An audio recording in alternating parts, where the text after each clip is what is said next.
বাংলার কুমার শানু আমাদের মাঝে উপস্থিত হয়েছে। আচ্ছা, আজকের এই যে এই ছোট্ট পরিষদে যে প্রোগ্রামটা রয়েছে, অনুভূতি কি এবং এই খাবারটা আপনি খেয়েছেন কেমন মনে হয় যে আপনার যারা ভক্ত রয়েছে, কাছের মানুষ রয়েছে, তারা কি এই খাবারটা খেতে এখানে আসতে পারে?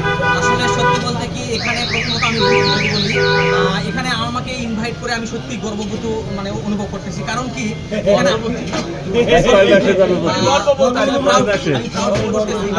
কারণ কি এখানকার আসার পর দেখতেছি যে এখানকার খাবারের মান এতই ভালো যে বারবার খেতে ইচ্ছে করতেছে। আচ্ছা, যদিও আমি একটু আগে খেলাম মনে হচ্ছে যে আরেকবার খেয়ে হ্যাঁ মানে যত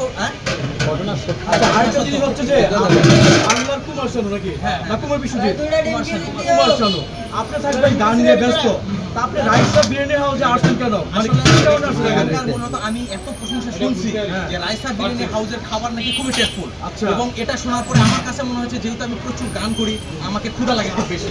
আর